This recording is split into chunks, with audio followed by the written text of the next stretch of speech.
Introduce myself. My name is Rusmaniar. I am from the Chemical Study Program at the Faculty of Science and Technology of the Islamic State University of Raden Patah in Palembang. In this video, I will explain about the phase diagram, the integration of clepeyron equation, effect of pressure of the fiber pressure, the phase rule, and the problem of component. First, I will explain about the phase diagram. In here, I have a diagram at the constant pressure indicated by the desired horizontal line. So the melting point and the boiling point of the substance as the intersection of the horizontal line with the S1 and 1G converse. At temperature below Tm, the solid is stable. At the point between Tm and Tb, the liquid is stable, while above Tb, gas is stable. This diagram is called a phase diagram or an equilibrium phase. The phase diagram shows at the glance the properties of the substance, melting point, boiling point, transition point, and the triple point. And every point of the phase diagram represents a state of the system signs and describe values of T and P. The lines on the page divide into regions labeled solid, liquid, and gas. If the point that describes the system falls in the solid regions, the substance exists as solid. If the point falls in the liquid regions, the substance exists as a liquid. If the point falls on a line such as 1 minus G, the substance exists as liquid fiber in equilibrium. The 1 minus G curve has a definite upper limit at the critical pressure and temperature. Since it's not possible to distinguish between liquid and gas, this pressure and temperature. Okay, next I will explain about the integration of the clepeyron equation. First, liquid-solid equilibrium. The clepeyron equation is dP divided dt equal delta S push divided delta V push. Then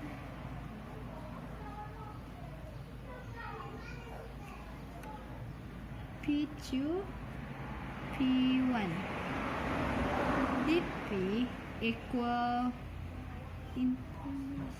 Tm Tm delta half push divided delta F V push dt divided T, where Tm under melting point P2. Tm is the melting point under P1.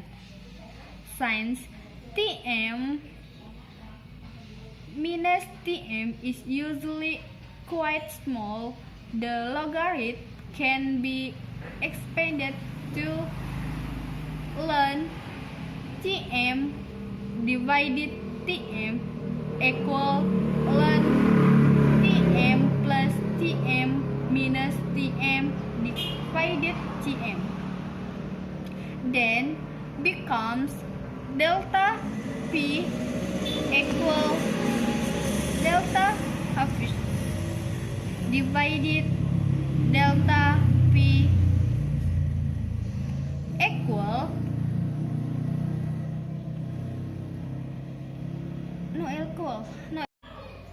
delta T divided Tm, where delta T increase in the melting point corresponding to the increase in the pressure delta P.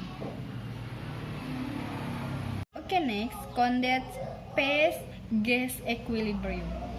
For the equilibrium of a condensed phase, either solid or liquid, with fiber we have dP divided dt equal delta S divided delta P equal delta H divided T Vg minus Vc, where delta H is either for molar head of vaporization of the liquid or the molar head of the sublimation of the solid, and Vc is the molar volume of the solid or liquid. In most circumstances, Vg minus Vc, and this assumption that the gas ideal is equal to RT divided P. Okay, next I will explain about effect of the pressure on the fiber pressure. In the preceding discussion of the liquid fiber equilibrium, it was implicitly assumed that two the phase were under the same pressure. If by the same means it is possible to keep the liquid under a pressure P and fiber under the fiber pressure P, then the fiber pressure depends on P. Suppose the liquid is confined in container shown in the figure. In the page above, the liquid, the fiber is confined together with a foreign gas that is indissoluble in the liquid. The fiber pressure P plus the pressure of the foreign equal P. As the usual to equilibrium condition is mu phase T point P equal mu liquid T point P. At constant temperature, the equation implies that P equal F or P. Okay, next explain about the phase rule. The coexistency of two phases in equilibrium implies the condition mu alpha T point P equal mu beta T point P, which means that the two intensive variables ordinarily need to describe the state of a system are no longer independent, but are related. Because of this relation, only one intensive variable, either temperature or pressure, is needed to describe the state of the system. The system has one degree of freedom, or is univariant, where if only one phase is present, two variables are needed to describe the state, and the system has two degrees of freedom, or is bivariant. If three pairs are present, two relations exist between T and P. Mu alpha T point P equal mu beta T point P.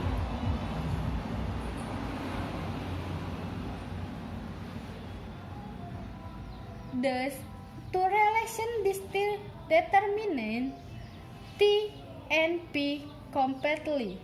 No other information is necessary for the description of the state of the system. Such a system is invariant.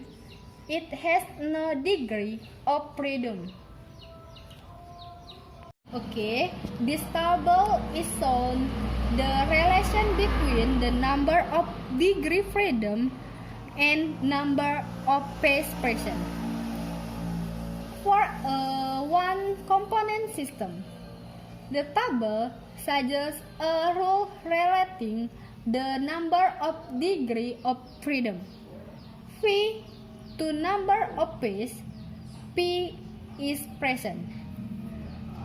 Pf equal 3 minus P, which is the phase rule for a one-component system. Okay, next I will explain about the problem of component. The number of components is a system is defined as the less number of chemically independent species that is required to describe the composition of every phase in the system. At phase value, the definition seems simple enough, and the ordinarily practice is a simple A. Some number of explain the will show up the joker in the deck. That little phase chemically independent. For example,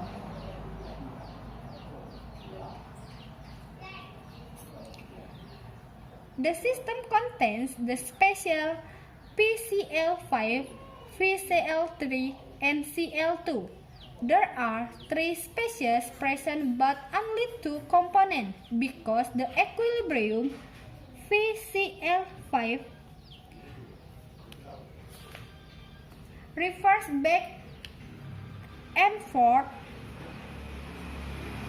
VCl2 3 plus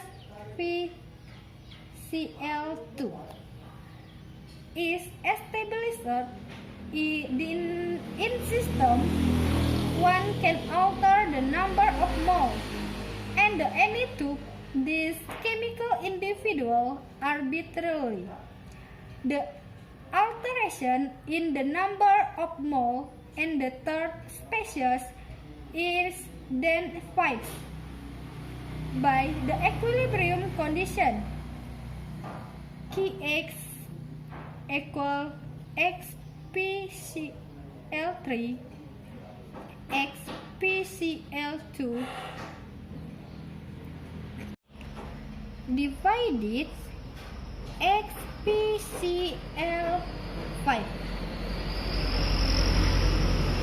Consequently, any two of these species are chemically independent. The third is not. There are only two components. Okay, that's the explanation from me about the phase diagram, the integration of clepeyron equation, effect of pressure on the fiber pressure, the phase rule, and the problem of component. Okay guys, don't forget to like, comment, and subscribe.